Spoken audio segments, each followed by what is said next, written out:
사랑하는 행복한 교회 성도 여러분, 이 영상을 보시는 하나님 나라의 귀한 자녀 여러분, 오늘은 2022년 12월 25일 성탄절입니다. 오늘 매일 성경 본문에서는 7절에서 시작된 서로 사랑에 대한 설명이 이어집니다. 내용은 넷으로 구분할 수 있습니다. 첫째는 11절입니다. 7절에서 시작된 설명의 결론입니다. 둘째는 12절부터 16절로 신자의 서로 사랑 결과와 그 근간이 되는 하나님과의 관계성을 설명합니다. 셋째는 17절과 18절인데 신자의 서로 사랑과 하나님의 미래 심판과의 관계성을 다룹니다. 넷째는 19절과 21절로 서로 사랑하라는 설명을 정리하고 있습니다. 오늘 본문을 나누어 보겠습니다. 요한일서 4장 11절 서로 사랑하라, 12절부터 16절 신자의 서로 사랑과 하나님과의 관계성, 17절부터 18절 신자의 서로 사랑과 하나님의 미래 심판, 19절부터 21절 서로 사랑하라는 설명 정리. 오늘 본문 요한일서 4장 11절부터 21절 말씀을 듣고 다시 오겠습니다.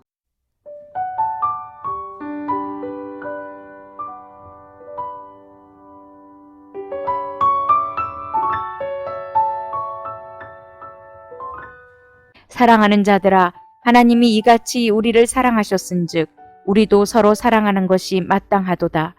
어느 때나 하나님을 본 사람이 없으되 만일 우리가 서로 사랑하면 하나님이 우리 안에 거하시고 그의 사랑이 우리 안에 온전히 이루어지느니라. 그의 성령을 우리에게 주심으로 우리가 그 안에 거하고 그가 우리 안에 거하시는 줄을 아느니라. 아버지가 아들을 세상의 구주로 보내신 것을 우리가 보았고 또 증언하노니 누구든지 예수를 하나님의 아들이라 시인하면 하나님이 그 안에 거하시고 그도 하나님 안에 거하느니라. 하나님이 우리를 사랑하시는 사랑을 우리가 알고 믿었노니 하나님은 사랑이시라. 사랑 안에 거하는 자는 하나님 안에 거하고 하나님도 그의 안에 거하시느니라. 이로써 사랑이 우리에게 온전히 이루어진 것은 우리로 심판날에 담대함을 가지게 하려 함이니 주께서 그러하신과 같이 우리도 이 세상에서 그러하니라. 사랑 안에 두려움이 없고 온전한 사랑이 두려움을 내쫓나니 두려움에는 형벌이 있음이라. 두려워하는 자는 사랑 안에서 온전히 이루지 못하였느니라. 우리가 사랑함은 그가 먼저 우리를 사랑하셨음이라. 누구든지 하나님을 사랑하노라 하고 그 형제를 미워하면 이는 거짓말하는 자니 보는 바 그 형제를 사랑하지 아니하는 자는 보지 못하는 바 하나님을 사랑할 수 없느니라.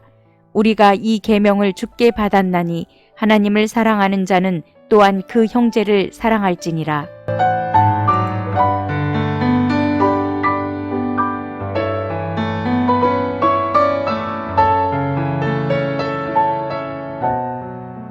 요한복음에서 예수님의 정체성을 잘 보여주는 표현은 보냄을 받은 메시아입니다.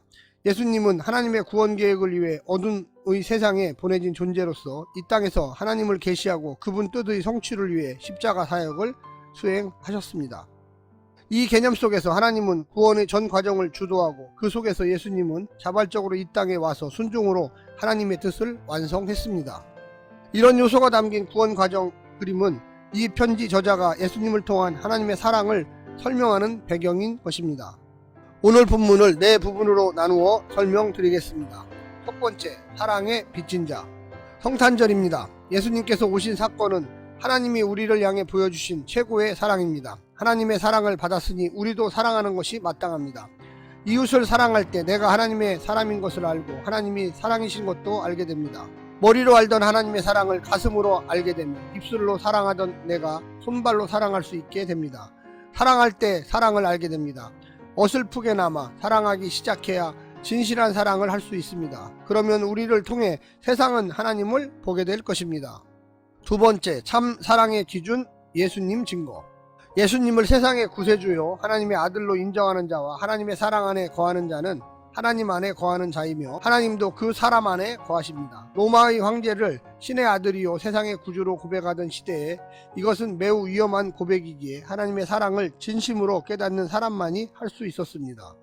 예수님의 인성을 부인하는 이단들의 주장은 세상의 핍박과 오해를 피할 수 있는 묘책으로 보이겠지만 그것은 실제로 죽음의 고통에 아들을 내어주신 하나님의 사랑을 담지 못한 책에 불과했습니다. 세 번째는 담대함을 주는 실천하는 사랑. 실천하는 사랑은 우리에게서 심판에 대한 두려움을 몰아내고 담대함을 줍니다. 사랑할 때만큼 마음이 떳떳하고 든든할 때가 없을 것입니다.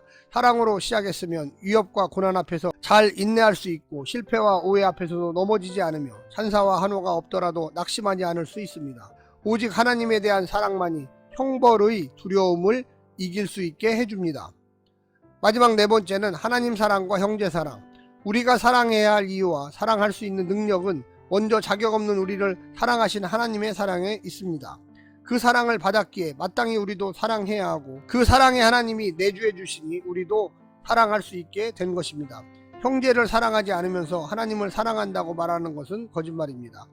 보이지 않는 하나님을 향해 말로 한 사랑 고백은 눈에 보이는 형제를 향한 실천하는 사랑으로만 증명될 수가 있습니다. 사랑하는 형제자매 여러분, 우리가 예수님을 실천적으로 사랑한다는 것은 우리가 이 땅에서 하나님에 대한 의를 증거하고 이 땅에서 악을 제거하며 하나님이 주신 놀라운 기쁨과 환희 속에서 살아가는 것입니다. 오늘 하루도 승리하십시오. 샬롬.